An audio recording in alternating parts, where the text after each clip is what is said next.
Nako mga kagandahan, mga kagwapuhan, ang pag-uusapan natin ngayon ay puso nyo. Dahil Pebrero na ngayon, kita nyo naman pulang-pula ko. Ibig sabihin, malapit na ang Valentine's Day.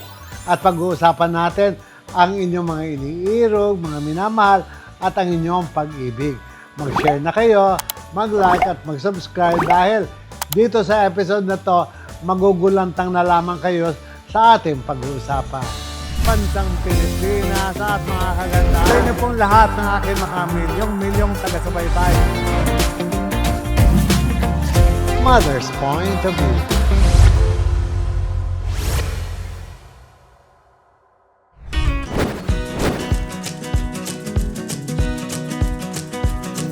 Alam nyo, nakakatuwa dahil ang pag-ibig ay isang napakalaking celebration ngayon, mga panahong ito.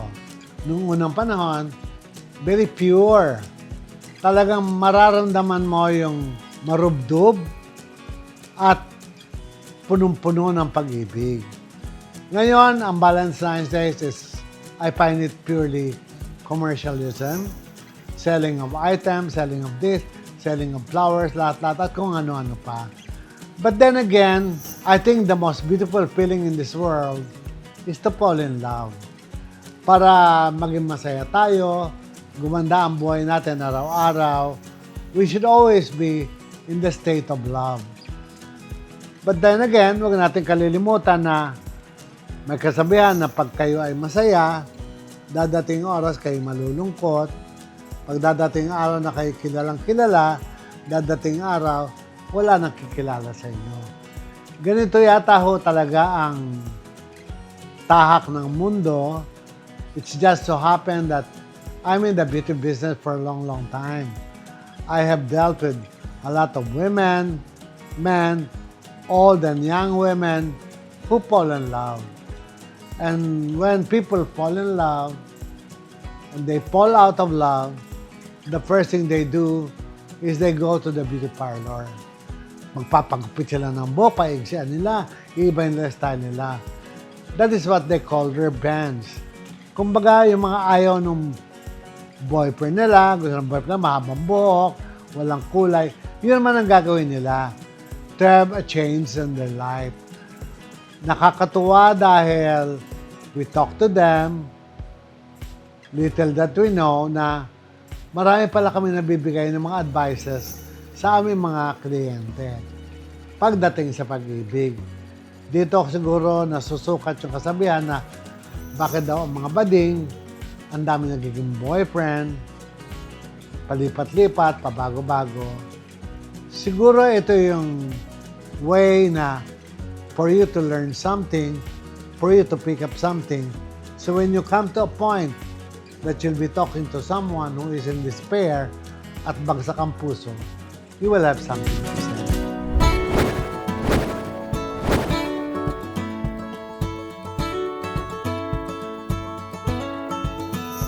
Totoo po ang kasabihan na sa beauty parlor, 95% of the people who go there are women with heart problem.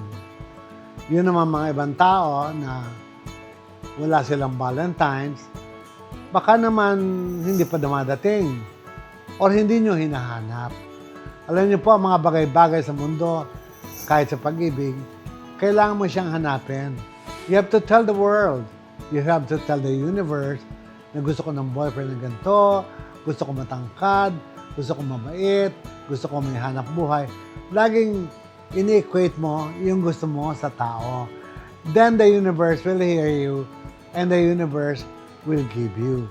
You will not get anything in this world without you asking for it. Ganun lamang ang buhay ng tao. Pero then again, ang taong umiibig ay medyo delikado. Kasi most of the time of people who fall in love, they give all to their loved one. As in, buhos-buhos. Totoo naman yun. Ganun man yata halos lahat na nagmamahal. It's only when you fall out of love, you come to realize that ang gaga ko naman, binigay ko ang lahat-lahat, wala akong itinira para sa sarili ko. That happens to all. Nangyayari yan. binibigay nyo ang lahat-lahat dahil masaya naman kayo. Masaya kayo na binibigay nyo ang lahat-lahat ng oras sa inyong mga mahal sa buhay. Pero tatandaan po natin that loving someone is one of the precious gift of God. So dapat pangangalagaan natin ito, ibigay natin ang 80%, magtira naman tayo ng 20% para sa sarili natin. Para pagka nawala, meron pang konting natira para sa sarili nyo. And I call this self-love. Yung pagmamahal mo sa sarili mo na hindi mo naman pababayaan ang sarili mo at itututok na lamang ang sarili mo doon sa taong minahal.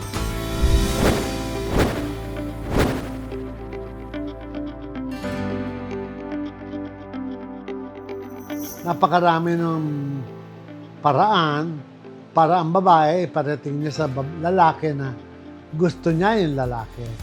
Not necessarily to pursue the man, but you can show hints. Pwede ka magpakita ng mga pahiwatig, pwede ka magpahatid ng salita na kunyari nagbiro ka lang, but deep in you, ay totoo yun.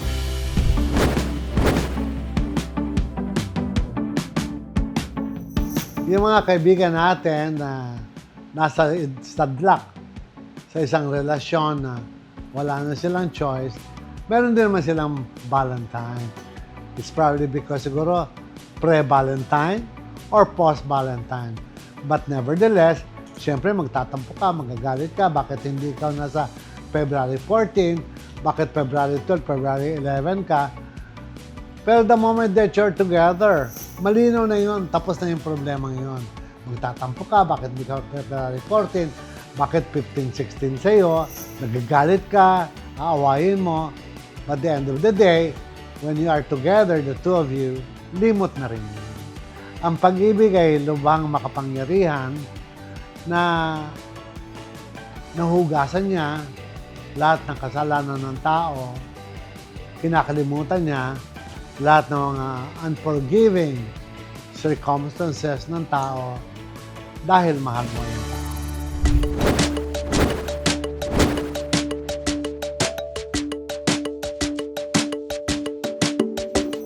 It's as simple as you're together. Yun lang yun. Hindi na kailangan ng celebration. The fact na kayo magkasama, doon sa ibang mga second family, mga escabeche, the moment that you're together on the 15th or the 16th or the 11th or the 12th, the fact na nag-date na kayo, okay na yun. The fact that you are being given time, magpasalamat na tayo. Kesa naman wala. Diba? May kasabihan tayo that it is better to fall in love and lose it rather to have not love at all. Imagine mo, nag-iisa ka, wala kang Valentine. Masaklap naman, mapait, mabuti na rin meron ka, kahit konti. Sabi nga, kahit sandali lang ito, ikaw pa rin yung kasama niya.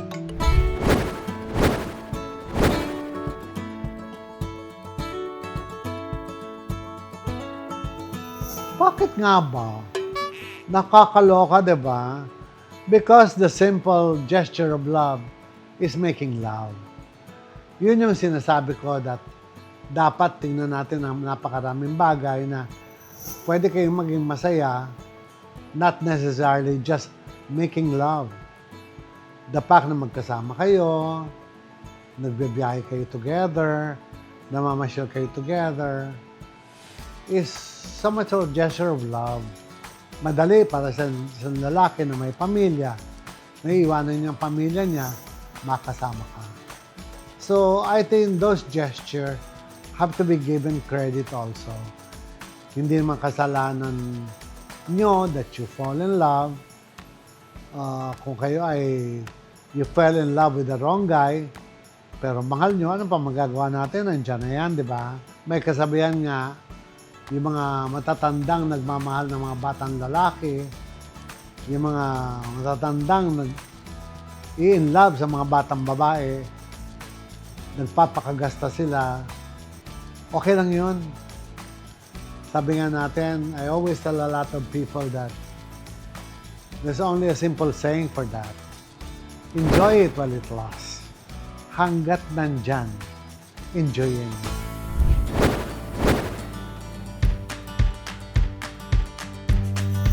Ang taong in love, lahat ay malarosas ang kanyang paligid. Not necessarily napakaganda, but the fact that she feels happy all the time, she smiles all the time, nagiging malambing all the time, gumaganda na siya ng gusto. Dahil falling in love, ewan ko nga ba, bakit, ano bang meron sa pag-ibig? At ito ay nakakapagpabago ng buhay ng tao. Nababago niya ang ugali, nababago niya ang feelings, nababago niya ang lahat-lahat. Ang outlook niya sa buhay ay gumaganda, nagiging masayahin siya, at ika nga, pag masayahin ng tao, everything all around her is beautiful. Not necessarily nagputak sa beauty parlor. Indapak lang na alam mong nandyan yung mahal mo, kasama ka, much more when you make love together. Hindi ko nga maintindihan bakit yung mag-asawa, yung mag-eskabeche, they have a lot of troubles. Ang dami nilang gulo sa buhay, sa mundo. But the moment that they go inside the room together, they forget everything. And everything becomes a bed of roses.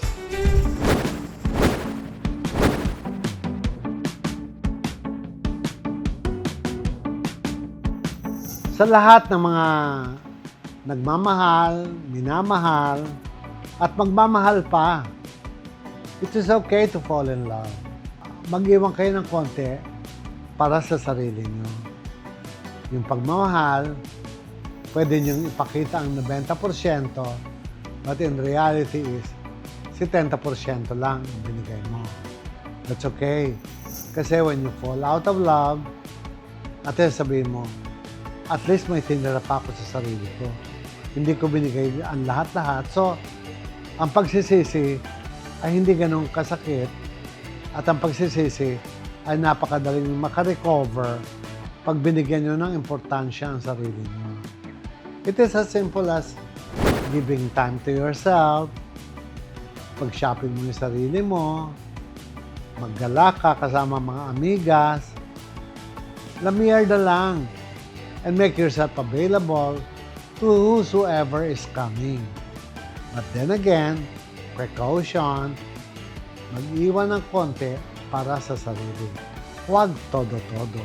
Kaya naman, mag-todo-todo na lang kayo ng pag-like, pag-share, pag-subscribe dahil sigurado ko napakarami pang pag-ibig na magaganda ang ating pag-ibig.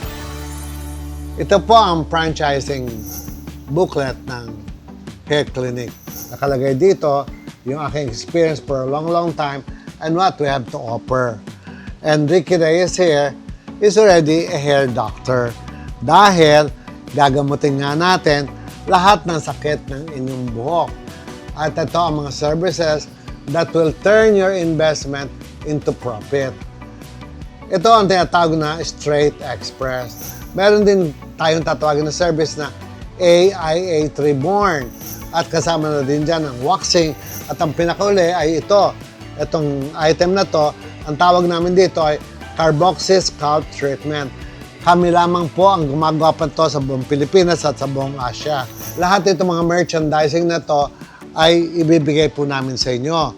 Lahat ng magiging tauhan nyo, ititrain namin, walang bayad. Lahat ng gamot, susuplayan namin kayo. Lahat ng mga pambentang gamot, kagaya nito.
From the Philippines' most successful hair expert comes the latest breakthrough in hair technology.